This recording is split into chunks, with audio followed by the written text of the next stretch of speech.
Bonjour tout le monde, salut les social boss, Marco Birbé de l'agence Mobux, j'espère que ça va bien. Je suis présentement avec Georges Larac qui est avec nous aujourd'hui. Salut Georges, comment ça va? Ça va très bien, vous autres les gars? Ça va super bien. Euh, Premièrement, merci d'avoir accepté d'être avec nous aujourd'hui. Euh, on l'explique tout le temps. On fait des lives dans le groupe Social Boss. On parle avec des entrepreneurs pour parler de la crise du COVID-19, comment ça se passe pour les différentes business et tout ça.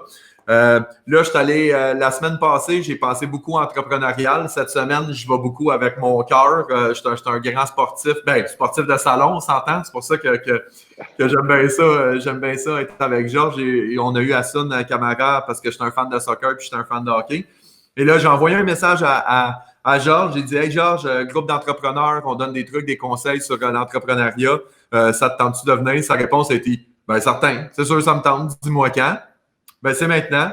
Fait que, dans le fond, super simple, Georges, on parle de comment se passe le confinement, comment se passe la vie d'entrepreneur, parce qu'au-delà du fait que tu es un ancien joueur de la Ligue nationale puis que tu es animateur à la radio, ben tu es entrepreneur. Tantôt, on faisait le listing de tous les business, puis il y en a une, puis un autre.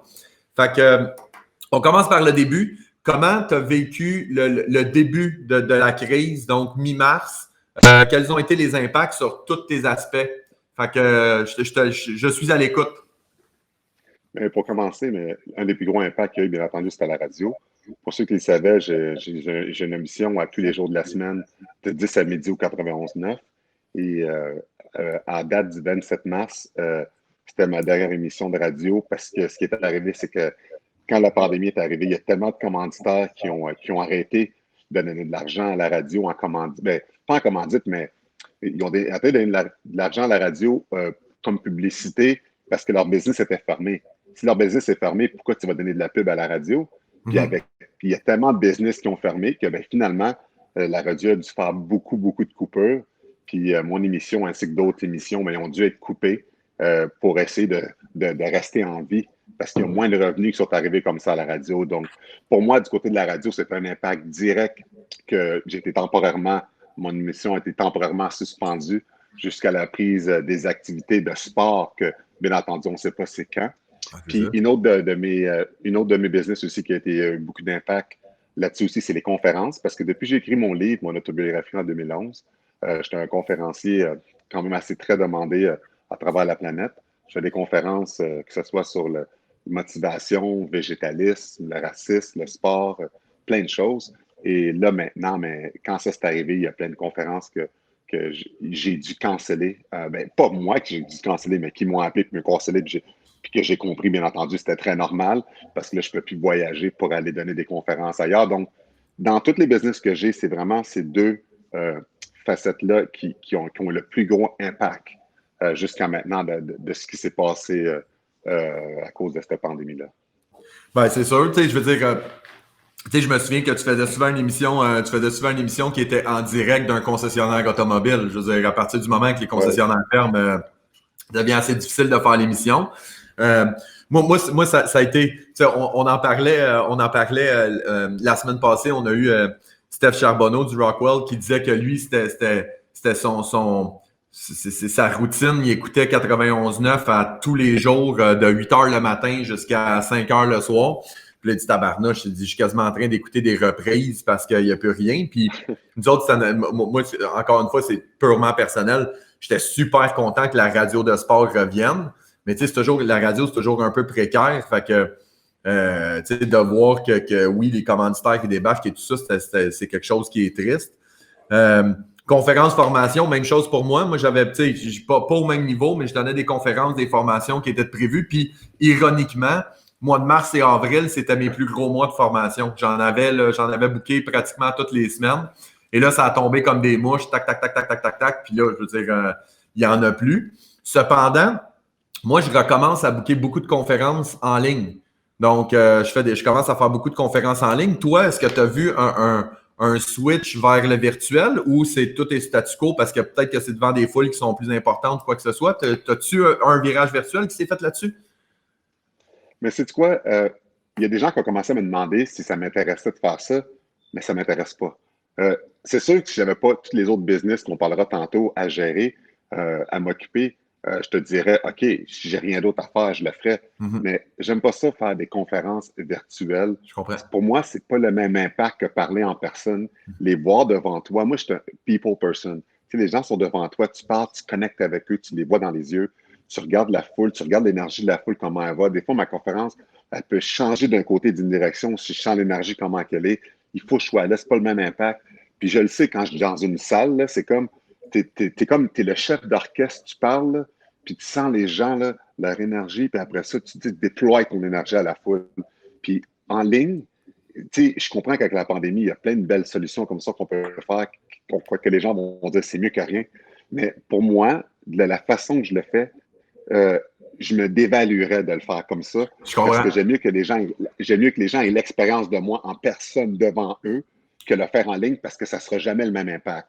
Donc, c'est pour ça que à tout le monde, quand il y en a qui ont commencé, vu que ça prenait plus de temps, puis on dit, ben, serais-tu ouvert à faire en ligne? J'ai dit, j'aime mieux attendre que ça soit terminé. Quand ça va être terminé, je vais vous donner un show. Fait que c'est pour ça que, tu sais, en ce moment, je peux me concentrer sur d'autres choses, mais tu sais, j'en ai vu une coupe, j'ai regardé un peu comment que les gens faisaient ça, un peu les conférences, puis il y a quelque chose avec le contact humain, le eye contact que tu ne peux pas avoir virtuellement quand tu fais une conférence, que c'est pas la même chose. Ben, je suis d'accord avec toi, puis de toute façon, tu l'as super bien résumé. Tu as dit donner un show. Très difficile de donner un show de façon virtuelle avec une foule qui est virtuelle. Moi, de mon côté, je donne beaucoup de formations. C'est sûr que des formations virtuelles, c'est plus le fun, Pas pareil. mais je comprends tellement ce que tu dis parce que, tu sais, des fois, je donne des formations en Zoom, puis il y a comme aucune caméra d'ouverte des autres intervenants. Fait que là, t'es assis devant ton ordinateur, puis t'es comme, OK, je suis intéressant, je suis pas intéressant, le monde, il dort dessus, il m'écoute dessus. C'est vraiment pas la même affaire. Fait que, surtout quand tu es dans une conférence inspirationnelle, motivation, c'est sûr que le virtuel, Oui, ça doit être bien, bien, bien difficile. Euh, oui. la radio, il se passe quoi? Je veux dire, pour le moment, tu n'as plus de radio du tout. Tu fais des interventions quand même ou Ouais, ben, je fais deux dans le show du matin, le mardi puis le jeudi, je fais deux interventions à 7h05 qui durent après une vingtaine de minutes pour le show du matin. Parce que pour les autres shows, il y a deux shows qui restent parce que dans une radio, il faut toujours que tu protèges le show du matin puis le show du retour. Le show du matin et le show du retour, c'est le show normalement qui a les plus grosses cotes d'écoute parce que c'est des cotes de l'heure du matin puis le show du retour, les cotes de l'heure quand le monde a fini de travailler. Puis là, ben, eux, ils restent là, mais il y a beaucoup de contenu à essayer de trouver, puis il n'y a pas de sport, donc c'est très difficile. C'est sûr qu'il y a beaucoup de reprises, puis des fois, ça devient redondant. Donc, j'ai accepté pour le show du matin. Ils me l'ont demandé, tu peux-tu faire deux blocs avec nous autres pour les aider à avoir un bloc de temps qu'ils puissent mettre dans leur journée parce qu'ils ont quand même de 6 à 9h30 à combler à tous les jours sans sport. Donc, c'est pour ça que c'est très difficile. Donc, je fais ça en attendant. Puis là, finalement, ben, nos contrats, eux, ils terminaient cet été de toute façon. Puis là, OK. maintenant, nos boss vont nous rappeler cet été pour renégocier pour l'année prochaine. Mais c'est juste que l'année prochaine, on verra quand ça va commencer. Parce que c'est sûr que la saison de hockey dépend énormément pour beaucoup de commanditaires, pour beaucoup de gens qui vont mettre de la pub à la radio, puis pour les fans, pour les gens qui écoutent le 99, c'est sûr que la saison de hockey est tellement importante. Donc, en espérant que les choses se rétablissent vite pour qu'on puisse en avoir une. Puis après ça, ben, c'est là qu'on va voir des choses s'améliorer. Puis, les codes d'écoute 99 vont aller en grossissant. Parce que c'est sûr que quand le sport va revenir, il va tellement avoir un engouement, les gens ont tellement Ça va être hâte malade. à ça que ça va être, même pour nous autres, ça va être incroyable. On va oublier que le Canadien n'a pas fait les séries depuis 4 ans. Non, mais regarde, cette année, si la saison est terminée, est-ce qu'on compte ça comme une année qu'ils n'ont pas fait les séries? Est-ce que c'est positif? Disons que, on dit que le malheur des uns fait le bonheur des autres, là, puis je veux dire, c'est une période qui va être, qui va effectivement aider un Bergevin puis un Claude Julien. Toi, ton feeling, tu penses que ça va recommencer quand? Moi, je pense que la saison va être annulée cette année. Je sais qu'on parle beaucoup de solutions de fin de la saison, puis de jouer des séries, puis plein de choses, mais c'est parce que là, le problème avec ça, c'est que là, il y a déjà Tom Dundon, un propriétaire de la Caroline, qui lui n'est pas d'accord de jouer des matchs à huis clos. Parce Mhm. que la solution de la Ligue pour finir la saison, c'est de jouer des matchs à huis clos. Mais le problème avec ça, c'est que si tu fais ça et il n'y a personne d'instant, ça va te coûter plus cher opérer ton équipe si tu n'as pas de recette. Fait que c'est pour ça qu'eux se disent, oublie ça, on ne veut pas jouer à huis clos. Puis là, je ne serais pas surpris qu'il y ait d'autres propriétaires qui se mettent contre ça aussi. Puis pas juste ça, on parle de jouer non seulement à huis clos, mais on choisit seulement quelques villes qui vont avoir les matchs de hockey, même si c'est à huis clos. Edmonton, ça serait une. C'est pas faire pour les autres équipes qui ne pourront même pas avoir des matchs chez eux, même si c'est à huis clos quand même. Puis en plus de ça, il y a des joueurs comme Philippe Dano, il l'a dit dernièrement publiquement, il a dit moi, je ne suis pas d'accord de m'en aller de la famille en ce temps-ci de pandémie, puis aller m'exiler pendant 3 mois pour aller jouer au hockey. Puis ça aussi, c'est un autre bon point. Est-ce que c'est vraiment la meilleure décision en ce moment de prendre tous les joueurs en ce moment? Ils doivent s'exiler de leur famille, de tout le monde pendant 3 mois parce qu'ils ne pourront pas venir avec eux. Puis là, ils vont aller jouer au hockey cet été pendant 3 mois. Il y a des gars aussi qui ne seront pas en accord avec ça. Fait qu'il y a tellement de facteurs qui font en sorte que même si on veut sauver la saison, pourquoi pas juste se concentrer pour le draft? Avec la première, il va y avoir tellement d'engouement. Puis en même temps, pour la saison prochaine, parce que là, tu veux t'assurer que la saison commence sur un bon pied comme il faut. Concentrez-vous sur l'année prochaine, cancellez cette année. Puis après ça, on verra ce qui va arriver. 100% d'accord avec toi. De toute façon, je suis premier dans mon pool. Fait que j'ai tout intérêt à ce qu'il arrête la saison maintenant. Fait que ça, pour moi, c'est parfait. Tu gagnes. Tu gagnes, c'est fini comme ça. Tu gagnes.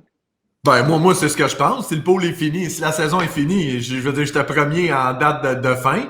Je pense que ma gang vont dire, ben là, on pourrait peut-être faire quelque chose. Mais tu sais, officiellement, j'étais premier quand ils ont mis fin à la saison. Fait que, en fin de la saison, celui qui est premier remporte le pool. Fait que, on verra bien. Mais là, on va retourner à l'entrepreneuriat, par exemple, parce que j'ai le feeling qu'avec toi, je pourrais parler de sport pendant 1 heure et demie, mais c'est pas l'objectif de ça.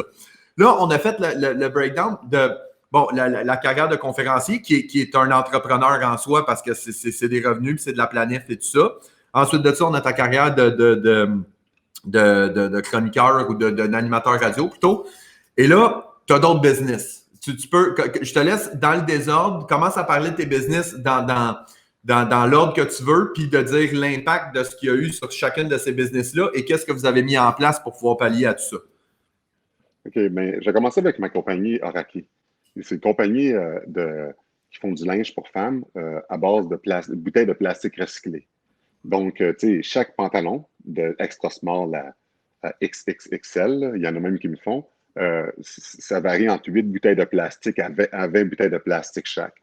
Ça, c'était tellement important de trouver des façons avec ma partenaire de fonder une compagnie qui éliminait les plastiques des océans. Tu sais, les bouteilles de plastique partout, là, c'est ce qui prend le plus de temps à décomposer, puis il faut trouver une façon pour sauver la planète, de recycler le plastique. Puis c'est pour ça qu'on a embarqué dans une business de linge. Puis ce qui est incroyable avec Oraki, c'est que dès le début, il y a 2 ans de ça qu'on a commencé, on s'est dit, OK, on dit ce qu'on va faire, on va créer une base de fans, de personnes qu'on a avec un suivi, mais on n'aura pas de bureau, on n'aura pas de loyer, on n'a rien. On va se concentrer sur en ligne. Parce qu'en ligne, c'est le futur. Puis la décision qu'on a prise, on n'aurait jamais pu savoir que le fait qu'on n'a pas de gros loyer en ce moment, on n'a pas de dépenses. Parce que quand je regarde aujourd'hui ce qui se passe, les gens qui sont payés avec des gros loyers, qui doivent les payer pareil, même si les business sont fermés, ça fait mal énormément. Nous, on n'en a pas. On fait tout de la maison. Puis ce qui arrive avec ça, c'est qu'on n'a pas de dépenses. Oui, on a une couple de magasins comme Sportium, puis d'autres magasins qui sont fermés, qui vendent nos pantalons, il y en a plein d'autres. Mais on s'est concentré sur la vente en ligne. La vente en ligne, on a toujours été très fort là-dessus, c'est notre force. Notre présence en ligne, notre vente en ligne. Puis là, on vend plus que jamais. Nos pantalons Oraki, là, à cause qu'on s'est concentré sur en ligne dès le début, donc on continue nos collections. On a une nouvelle collection, on a un autre lancement le 3 mai de nouveaux pantalons qu'on va sortir, puis ça l'explose. On a de la misère, puis c'est fou, là, mais en ce moment, on a de la difficulté à garder de l'inventaire tellement qu'il y a une demande. Puis on a aussi rempli dans le panier bleu. On est une entreprise québécoise parce que tous nos vêtements sont faits puis sont tout fabriqués au Québec. Okay. Et donc, avec ça, parce que les gens comprennent très bien que quand tu fabriques du linge au Québec, ça coûte bien plus cher que si c'est fait en Chine. Clairement. Nous, parce qu'on est éthique, on est vegan, c'est pour l'environnement. On voulait faire le choix éthique de pouvoir faire ça. Puis là, ben, les gens avec ça, quand les gens recherchent des beaux pantalons de gain confortables qui sont faits au Québec, ben, nos pantalons ressortent, alors on en vend énormément. Ça va super bien en ligne. On continue avec ça. Puis quand tu vends en ligne, tu fais plus d'argent que quand tu vends à des détaillants parce que à chaque fois que tu vends à des détaillants, les détaillants, quand tu donnes ton pantalon, tu leur donnes un prix, il faut qu'ils fassent 50% de marge sur chacun des pantalons que tu leur donnes. Alors qu'en ligne, la marge vient à nous directement. Ouais, Donc, puis pendant cette pandémie-là, ton prix de vas-y. détail reste le même prix de détail, là, que ce soit chez Sportium ou en Ouais, ligne, c'est exactement. le prix, tu sais. Fait que, Donc, ouais, donc, donc, ce que ça l'a fait, ça nous a donné un avantage parce que vu que les gens ne peuvent plus acheter nos pantalons dans les magasins, ben, ils nous les achètent de nous en ligne. Donc, on en vend encore plus. Puis, on n'a pas la cote qu'il faut donner au magasin. Donc, de ce côté-là, c'était un avantage. On a vendu encore plus de cette façon-là. C'était avec Oraki, ça a super bien marché là-dessus. C'était exceptionnel. Une autre de mes compagnies, que ça n'a jamais vraiment changé, c'est Rise Kombucha. Je pense que les gens connaissent le Rise. Puis c'est fou parce que quand j'embarquais avec Rise Kombucha en 2011, je me souviens, on avait un petit bureau, puis c'était des gens à la main qui fermaient les bouteilles quand on les faisait. Puis ce qui arrivait, c'est qu'après une coupe d'heure, après une coupe de semaines, les gens avaient de l'arthrite au poignet, au doigt à force de tout à la main. C'était tout par mes bouteilles là, parce que c'était pas d'embouteillage normal. C'était fou, là. Puis j'étais là, qu'on nous envoie ces physios et ça faisait plein de problèmes. C'est une petite compagnie qui, je pense, avait, je pense, 100 000 au début qu'on a commencé. Puis j'étais avec des amis, c'était des hippies. Ils m'ont demandé si j'allais embarquer avec eux. Puis là, je venais juste de devenir vegan. J'ai dit, OK, j'embarque. Je savais même pas c'était quoi le Rise. Puis je buvais ça, puis j'aimais même pas ça. Maintenant, j'aime ça, là. Mais tu sais, c'était comme, j'ai embarqué avec. Puis j'étais comme, OK, let's go. Puis là, tu sais, avec le temps, apprendre à le découvrir, puis les propriétés de ça, comment c'est bon pour la santé. Écoute, Rise, aujourd'hui, c'est une compagnie qui est évaluée à 50 millions, on s'en va aux États-Unis maintenant, qui dans 5-6 ans, pourrait frôler le quart de milliard. On est partout au Canada. On est la plus grosse compagnie de kombucha au Canada en ce moment. Même pas de compétition, même pas proche. Puis là, on s'en va aux États-Unis, ça va super bien. On est partout. Écoute, on est même des Petro-Canada. Hey, des Petro-Canada dans les stations-service, où est-ce que tu peux acheter des Bay West et prendre un Rise en même temps. Ça n'a pas de bon sens, là. Mais tu sais, pour te dire à quel point que c'est tellement reconnu aujourd'hui, ça va tellement bien là-dessus. Fait que, tu sais, là-dessus, je me compte privilégié que, étant donné que, tu sais, les épiceries, ben ça devient un commerce essentiel. Ben les Rice dans les épiceries, ça l'a jamais arrêté. Donc, notre commerce de Rice Kombucha n'a pas vraiment été affecté avec ça. Donc, pour là-dessus, au moins, ça va bien.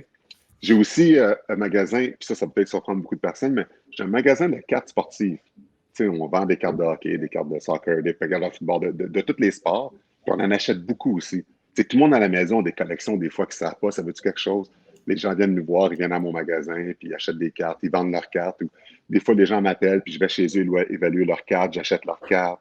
Puis, tu sais, c'est vraiment un domaine, le domaine de la collection, c'est un des domaines les plus gros au monde. Puis en ce ouais, moment, la raison pour laquelle notre magasin n'a pas été affecté, c'est que oui, notre magasin, comme les autres, devait fermer parce qu'on a un magasin à Laval qui s'appelle l'Ultime Sport Collection. Mais l'affaire là-dedans, c'est que où est-ce qu'on fait le plus notre argent, c'est sur eBay. Sur eBay, on a 60 000 items. On est la plus grosse compagnie au Canada avec une boutique eBay pour les cartes sportives, puis ça roule. À tous les jours, là, mon partenaire travaillait comme une machine. On envoyait entre 100 et 120 différents paquets de cartes qui étaient commandées sur eBay par jour. Ça roulait comme que bon, ça n'a le jamais monde, roulé parce que les gens, ils mais ont- c'est parce que les gens, ce qui arrive, c'est que pendant la pandémie, les gens, ils n'ont rien à faire. Ils sont ouais, à la c'est ça. maison. Puis ils se disent, ah, bon, on va regarder nos collections. Puis là, ben, ils achetaient dans nos cartes, ils regardaient sur eBay. Fait que là, on n'arrêtait pas de vendre, on n'arrêtait pas de vendre, ça explose. On n'a jamais vendu autant sur eBay. C'est tellement devenu fou maintenant, notre magasin, avec ce qui s'est passé pendant la pandémie, qu'on est obligé d'engager quelqu'un d'autre pour aider à faire le shipping parce qu'il y en a trop à tous les jours. Mon partenaire était devenu fou. Quand il est arrivé au début de la pandémie, Johan est au magasin, il s'est dit, ah ben, ouais, il n'y aura pas grand-chose, il n'y aura pas beaucoup d'action, puis on n'a jamais arrêté depuis. Donc, ça va très bien là-dessus pour ça, au moins, ce business-là. Fait que, encore une fois, business en ligne, c'est le futur. Donc, on a pris un local le plus petit possible, qui coûte le moins cher possible à louer, parce que ça ne sert à Mhm. rien des gros locales. Un local, c'est pour avoir un pied à terre que les gens puissent voir. Mais pourquoi dépenser pour le pied carré? Quand tu dépenses dans un local qui ne te donne rien, ça ne change rien. Concentre-toi sur en ligne, puis de renvoyer ton produit. Puis nous, c'est ce qu'on a fait. Notre local ne coûtait rien. Donc, tu sais, même si il n'y a personne qui venait au magasin avec ce qu'on vendait sur eBay, largement, c'était payé après. J'ai aussi Vas-y, des continue, je te laisse buildings. aller, vas-y. Je vais je donner le dernier d'abord. J'ai aussi des buildings aussi de real estate que j'ai, des locataires, puis tout ça. Puis ça va super bien là-dessus. Aussi parce que grâce au gouvernement qui leur a donné un peu d'aide, il y en a des locataires. Puis je les presse pas en disant, OK, il faut absolument que le premier t'amène ton loyer. Mais avec l'aide gouvernementale qu'il y a eu, tout le monde a pu en avoir. Donc, avec ça, même avec du retard, il faut payer le loyer plus cher. Mais tu sais, là-dessus aussi, c'est juste que en tant que propriétaire, chaque propriétaire doit être différent. Mais c'est sûr que j'ai pas des loyers commerciaux, parce que là, ça doit être complètement différent. Je peux s'imaginer des compagnies qui ont des loyers de 15-20 000 par mois, les propriétaires commerciaux, ils ont besoin de ça pour payer le loyer, mais moi, c'est du résidentiel. C'est pour ça que c'était pas mal moins dur d'être patient avec les gens, parce que c'est pas le même genre de type de loyer. Mais je me compte quand même chanceux que j'avais rien de commercial, parce que pour beaucoup de personnes qui sont propriétaires des loyers commerciaux avec des gens qui vont faire faillite, ils n'auront pas les moyens de renouveler, de payer leur mortgage non plus. Donc, pour eux aussi, d'autant que pour les locataires qui vont peut-être fermer leur business, mais pour ceux qui sont propriétaires de ces grosses bâtisses-là, ben, ça va leur faire mal à eux aussi. Ouais, ben c'est ça, effectivement, parce que tu sais, quand on parle d'entrepreneuriat, c'est quelque chose qui est très, très large. On le voit avec tous les conférenciers qu'on a eus, mais tu sais, un promoteur immobilier est un entrepreneur en soi, là. Tu sais, je veux dire, moi, je loue un local ici, mais mon propriétaire, je veux dire, c'est un entrepreneur qui a une business, puis sa business, ben, c'est des locaux commerciaux. Fait que, il est aussi dans le trouble que moi, du fait que moi, j'ai un loyer à payer, mais il faut que je paye. Sinon, si je paye pas, lui, il sera pas capable de payer, puis il va être dans le trouble. Le gouvernement a mis des mesures en place. Fine. Mais effectivement, mais tu sais, c'est le fun parce que, tu sais, quand tu m'expliques ce que tu fais, d'habitude, j'arrive puis je dis, bon, ben, tu sais, c'est quoi les conseils que tu pourrais donner? Mais les conseils, tu les donnes déjà, tu sais. T'as été avant-gardiste de dire, moi, aussitôt que je peux m'en aller vers le numérique, je vais pousser vers le numérique. Tu sais, as parlé de Horaki en 2011, tu as décidé de mettre ça numérique. Je veux dire, on commençait déjà, mais c'était vraiment pas, puis c'est vraiment pas dans les pratiques standards. D'habitude, les gens, ce qu'ils vont faire, c'est de dire, hey, je produis mes vêtements, je vais les rentrer dans des boutiques, dans des sportiums, des sports experts, des ci, des ça. Comme ça, je vais profiter de leur trafic puis de leur marketing pour être capable de générer des ventes. Même si ça va me coûter un pourcentage à donner de cote. Mais toi, tu es allé complètement à l'inverse. Puis là, aujourd'hui, ça commence à payer. Puis l'autre chose, ben, tu l'as dit, c'est de mettre tes dépenses le plus bas possible.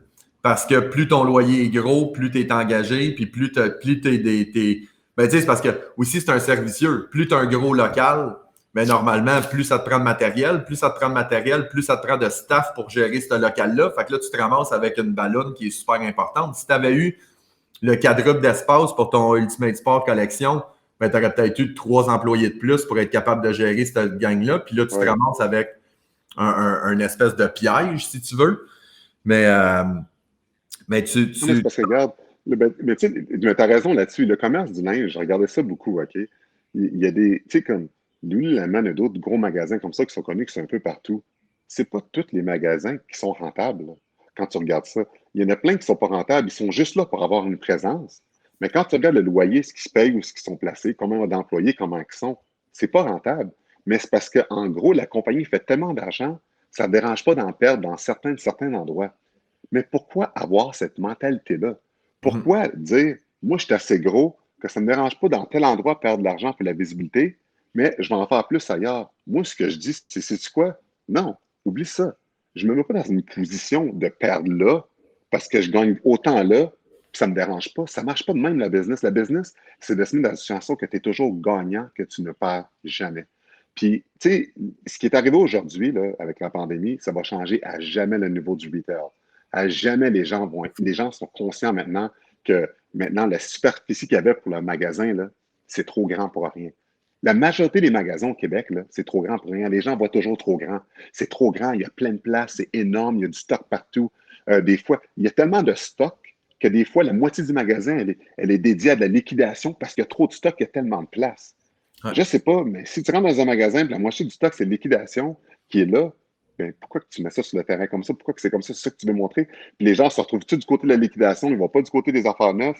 Puis c'est de l'argent qui est perdu, qui est perdu, qui est perdu. Puis c'est pour ça qu'à un moment donné, quand on a calculé combien que ça donnerait d'avoir un magasin avec le loyer que ça coûterait, les emplois que ça coûterait, les assurances que ça coûte, puis tout ça, puis le retour, puis combien de pantalons qu'il faudrait vendre pour être rentable, juste que ça vaille la peine, ça ne valait pas la peine.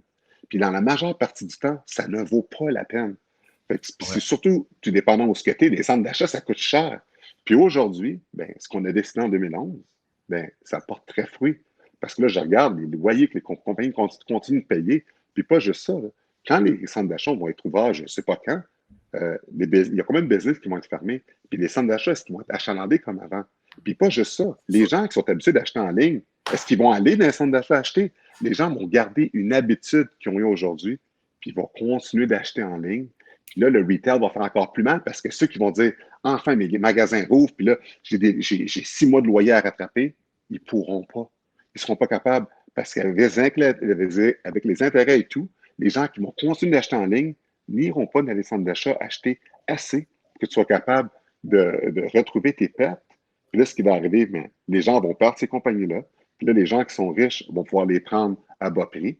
Puis dans cette pandémie-là, bien, les gens les plus riches, eux, vont se renrichir. Puis les plus pauvres, les gens moyens qui travaillaient fort pour leur business, ils vont les perdre.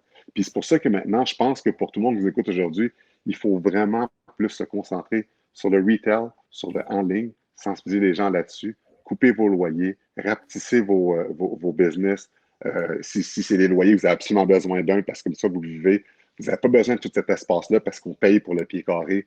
Essayez de maximiser chaque scène que vous dépensez. Les emplois, est-ce que vous avez besoin d'autant d'employés comme ça? Tu sais, des fois, tu vas dans des business, puis il y a une hôte ou un autre qui est juste là pour te souhaiter la bienvenue, puis il paye 20$ de l'heure, habillé avec son tuxedo, puis tout beau, le mannequin de l'art, puis il est là comme ça, puis tu rentres. Wow, à quoi ça sert? Tu sais, à quoi ça sert? Est-ce que la personne qui va s'acheter un morceau de linge va dire moi, je retourne là parce qu'il y avait un gars qui était super beau qui m'a accueilli à l'entrée? Tu sais, il y a des dépenses comme ça, des fois, que je regarde à un moment donné, puis je me dis jusqu'à quelle idée les gens vont avoir maintenant pour juste dépenser de l'argent pour essayer de vendre un morceau.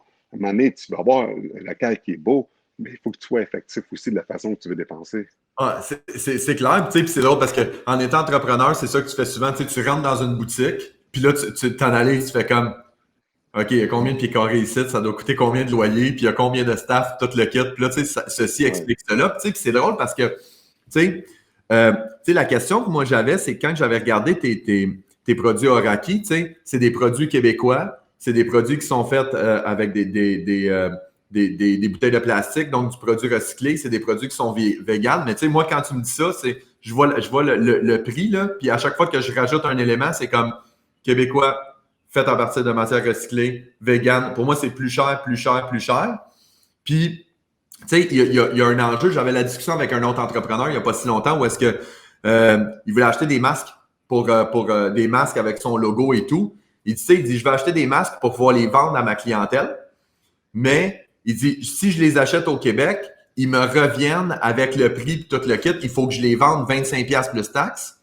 Puis si je les achète d'un producteur qui est pas québécois, canadien, mais je vais les vendre 14-15$ plus taxes incluses. Fait que tu sais, c'est pratiquement la moitié.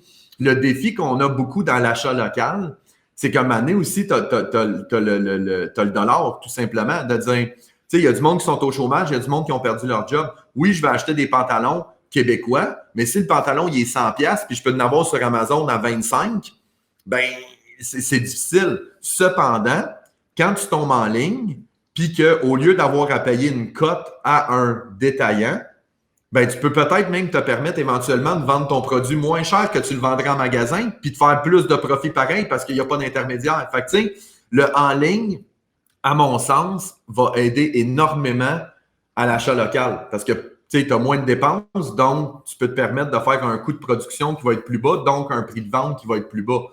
Toi, est-ce que tu as dit qu'Oraki, ça roule à côté et tout ça, mais est-ce que tu as senti que les gens, il n'y avait pas il y avait une réticence à acheter ton produit parce qu'inévitablement, c'est un produit de luxe parce que c'est plus dispendieux, équitable et tout, ou non, les ventes continuent puis ça continue à rouler sans problème? Okay. Là, tu as amené un bon point parce que tous les gens qui sont dans la vente, on doit compétitionner avec les produits qui sont faits en Chine. C'est ça la norme aujourd'hui. Aujourd'hui, c'est tellement difficile parce que là-bas, ils font des choses tellement pas chères qu'après ça, tu compétitionnes avec eux et tu te dis, OK, comment tu peux rivaliser avec eux? Ouais. Nous, on est un produit de luxe parce que, premièrement, si tu compares Oraki avec tous les autres brands de luxe qu'il y a comme Lululemon, tu sais, nos pantalons, on les vend à peu près 110, 115, ce qui est quand même moins cher que Lululemon quand même. Lululemon, c'est fait en Chine. Au début, c'était fait au Canada.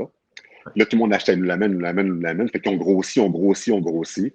Le gars, lui, il disait, c'est ta mission, c'est fait au Canada. Ils gardaient ça comme ça. Puis là, ils sont tellement devenus gros qu'à un moment donné, il s'est dit, si on change nos productions en Chine, c'est pas grave, parce que les gens, ils nous suivent tellement que ça va rien changer, puis ils ont fait x20 leur chiffre d'affaires. Boom, home run, fini, game over. Ça change rien, personne ne va rien dire. Et personne ne la même aujourd'hui, ils vont dire, c'est fait en Chine, ça ne me dérange plus. Non, leur brand, il est fait. Nous, quand on a commencé à faire ça, parce que là, il faut que les gens comprennent que nous, c'est fait à base de plastique recyclé. Des patterns de luxe de yoga, que les patterns de yoga ou que les gens achètent des leggings, qui sont faits en coton, un processus comme ça un peu partout. C'est un processus qui est bien moins cher à faire, surtout en Chine, que prendre des bouteilles de plastique recyclées, les granuler, faire du spit de plastique avec, puis après ça, faire un tissu avec ça, qui est assez élastique, que ça soit confortable, qui respire, pour que les gens qui font du yoga, ça respire puis ça sort. C'est un processus qui coûte cher. Imagine-toi faire un processus comme ça, faire ça au Québec. C'est sûr que notre coût sur chaque pantalon est plus cher parce que c'est pas tout fait en Chine. On trouve même des designers québécoises qui font les designs de nos Oraki, de nos pantalons Oraki. Puis on le sait, ça. Puis c'est sûr que, quand on regarde le prix de chaque pantalon, c'est pas la même chose que les pantalons qui sont faits ailleurs. Ça, on le sait déjà. Mais c'est pour ça que, étant donné que c'est fait au Québec, puis les gens comprennent le processus de plastique, comment c'est fait, c'est pour ça qu'aujourd'hui, depuis la pandémie, on n'a jamais autant vendu en ligne.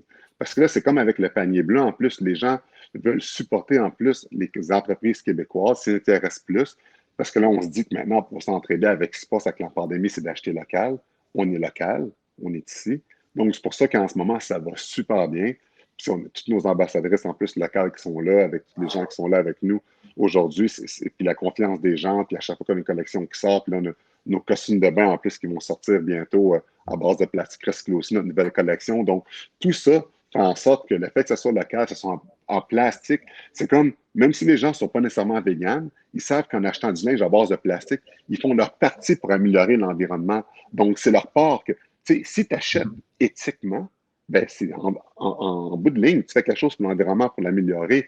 Donc, c'est pour ça que, à notre surprise, on bat des chiffres de vente en ce moment en ligne depuis le début de la pandémie, même si nos magasins sont fermés.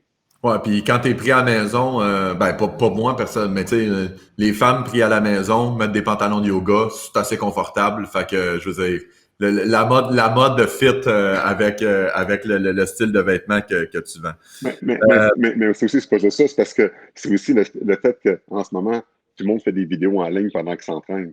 Et quand les femmes font des vidéos en ligne pendant qu'ils s'entraînent, ils vont avoir de l'air de... Ouais, faut que c'est ça. quoi de mieux que mettre des pantalons à raki?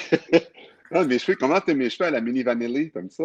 Ouais, c'est quelque chose. Je veux dire, moi, j'arrête pas d'imaginer depuis tantôt. Je fais juste m'imaginer moi avec ça, puis je fais comme ça marche pas pantoute. Je veux dire, t'as le look parfait. Moi, moi, j'aurais pas l'air de mini vanille. J'aurais l'air de, bon, je veux même pas savoir, j'aurais l'air de quoi.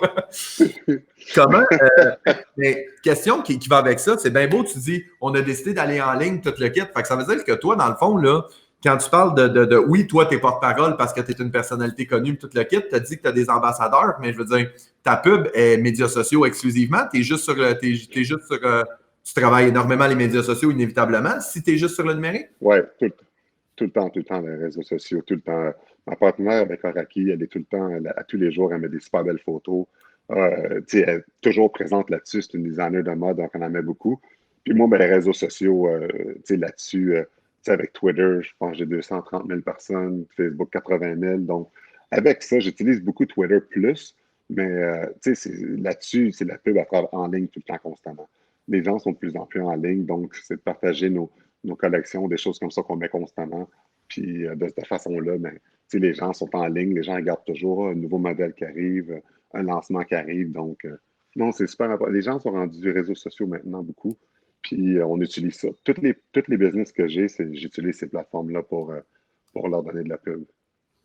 Excellent. On a une question de mon chum Steph qui dit quand ton émission va revenir à la radio, on en a parlé tantôt.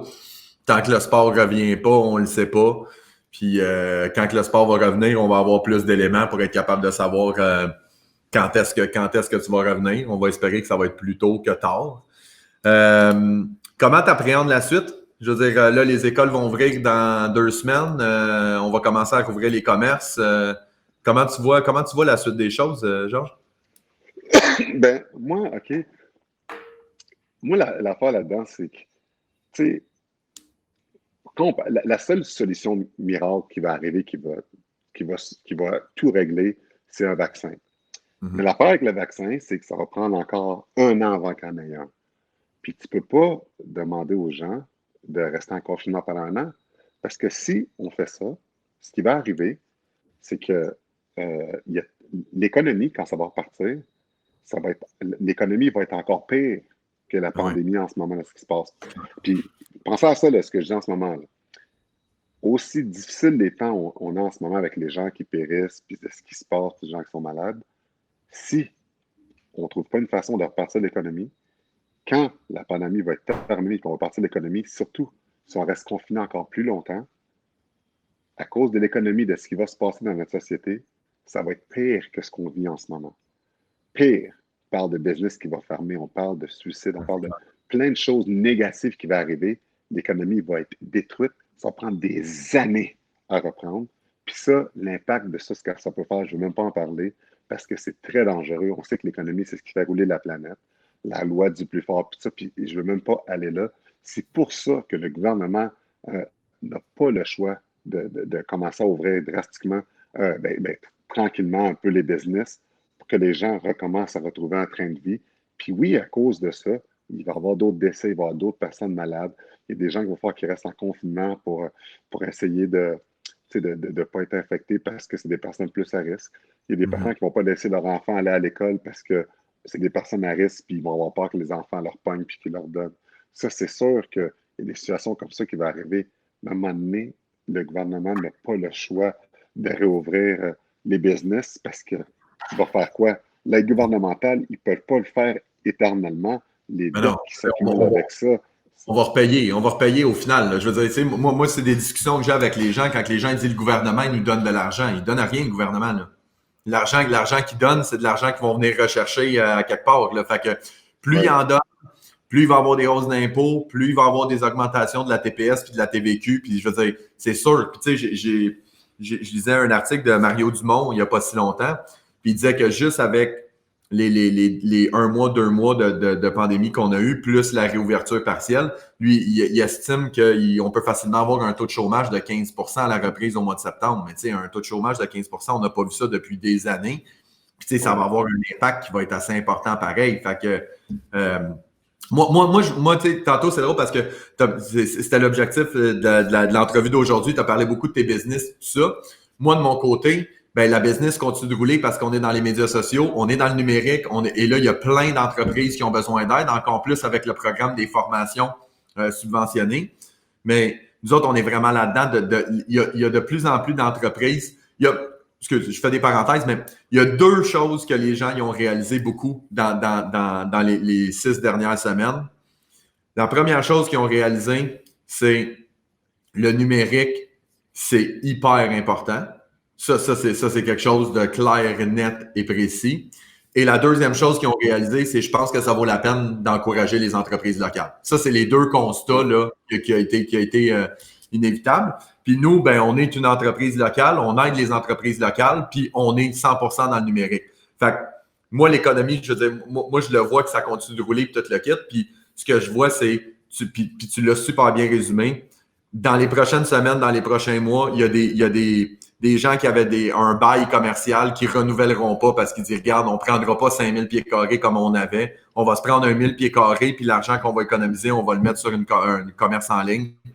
Le commerce en ligne va changer beaucoup. Les gens vont acheter en ligne, ils vont acheter local, les coûts de transport vont réduire, puis on va embarquer dans un cercle vertueux, si on veut, qui va faire que les entreprises vont pouvoir s'en sortir. Effectivement, je pense exactement comme toi, Georges, sur la reprise, de dire, si on attend le vaccin, ben premièrement, le temps qu'il en trouve un, le temps qu'il le teste, tout le kit, je veux dire, on ne peut pas rester confiné pendant 1 an et demi, 2 ans.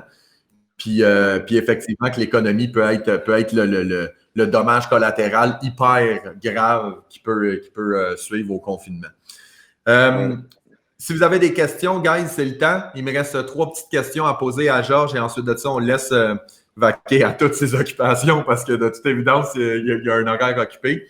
Je pose la question à tous mes invités. Si tu avais à choisir un seul média social pour le restant de tes jours, ça serait lequel et pourquoi? Twitter. Twitter de loin, parce que je trouve que c'est la façon la plus facile de taguer des gens qui sont, qui partagent des messages, qui sont là-dedans. Tout le monde est sur Twitter. Puis c'est super facile. Instagram, c'est des photos. Puis c'est pas la même chose, mais Twitter, c'est plus des messages. Des messages que tu peux faire qui sont plus rapides, directs. Puis souvent, quand tu écris sur Twitter, ben, quand tu tagues les gens, ils répliquent tout de suite, ils retweetent tout de suite. C'est tout instantané, puis ça se fait plus vite. C'est pas la même chose sur Instagram si tu veux taguer quelqu'un qui va repartager quelque chose, mais sur Twitter, ça se fait très bien. Puis quand tu regardes juste le président, comment il l'utilise, Trump fait des niaiseries sur Twitter, mais il a tellement donné de la popularité à Twitter. Tout le monde est rendu là-dessus. Chaque fois qu'il se passe quelque chose, ça sort sur Twitter, ça explose. Tout le monde partage les grosses informations de la planète sur Twitter. Donc, pour moi, c'est le meilleur outil que j'ai. C'est celui aussi que j'ai le plus d'abonnés qui me suivent. Puis c'est l'outil que j'utilise le plus quand je fais de la publicité sur toutes mes plateformes. Intéressant, je pense que tu es notre 10e ou 11e invité et tu es le premier à dire Twitter. On a eu du Facebook, on a eu du Instagram, on a eu du TikTok. Mais c'est la première fois qu'on a un Twitter. Je trouve ça très intéressant. C'est drôle parce que je parle souvent des médias sociaux, puis quand je parle des médias sociaux, j'ai dit, tu sais, mettez du temps sur le média social sur lequel vous êtes le plus à l'aise. Puis il y en a que c'est Instagram, il y en a d'autres que c'est Facebook, puis là, toi, dans le cas présent, ben, c'est Twitter. Fait que pas de problème avec ça, c'est parfait. Deuxième question. C'est plus une recommandation. C'est-à-dire, si tu avais des podcasts ou des livres à nous recommander, ce serait lesquels et pourquoi? Ça va te faire rire, mais je vais dire mon livre. Mon livre, La force d'y croire, mon autobiographie. Mon autobiographie, parce qu'en ce moment, je ne peux pas vous donner des conférences de motivation. Prenez mon livre en ligne. Vous pouvez l'acheter sur Apple TV. Pas Apple TV, mais sur Apple, là, mon livre. Puis ça va vous donner la motivation. Ça va vous donner la motivation que vous avez besoin pour accomplir vos rêves. Livre, une 300aine de pages. Puis bonne lecture. Je passe à ça tantôt. Puis je pense que c'est la meilleure recommandation que je peux vous faire. Une conférence gratuite qui va vous coûter 20$ le coût du livre, puis c'est fini. C'est parfait. Fait que regarde, ce qu'on va faire, c'est que à chaque fois que les gens font des recommandations comme ça, moi, je les mets directement dans le lien du live. Les gens ils peuvent ensuite aller télécharger, cliquer sur le lien puis aller acheter le livre. Fait qu'effectivement, c'est une excellente recommandation. Et dernière question avant de terminer. Georges, ma vie est en danger. Je dois te rejoindre. Je t'appelle, je te texte, je te DM, je te tweet, je te TikTok ou malheureusement, tu ne peux rien pour moi. Texte, c'est la façon la plus rapide. C'est vraiment le texte. Puis, encore une fois, tantôt, je te parlais de les gens qui disaient, tu sais, les invités qu'on a eus avant, c'était Instagram, c'était Facebook, il y avait très peu de Twitter. Le message texte est vraiment je suis en train d'établir que c'est un mode de communication universel. Tout le monde est comme texte-moi, texte-moi. C'est pas mal ça. Et on est pas mal unanime sur le fait que le téléphone est considéré maintenant comme une invasion de la vie privée. Quand tu m'appelles, c'est comme pourquoi tu m'appelles, pourquoi tu m'as pas texté? Je veux dire, il y a quelque chose d'urgent, tu me déranges et tout. C'est tellement vrai. Fait que, OK, texto, c'est parfait. Je vais te texter pour te dire, je t'appelle, j'ai besoin de toi. Fait que, tu vas répondre. J'ai une question de Steph. Là, on a fini l'entrepreneuriat. Je vais me gâter puis on va s'amuser un peu. Une petite question hockey. On retourne en arrière. Qui le CH doit drafter, selon Georges Larac? Ben là, c'est sûr que ça dépend de l'ordre qui vont être pris, mais c'est quoi? L'ordre qu'ils vont repêcher, puis je serais très surpris qu'il y ait le premier choix pour avoir Lafrenière, mais je me croise les doigts qu'il y ait au moins le deuxième choix pour avoir Quentin Byfield.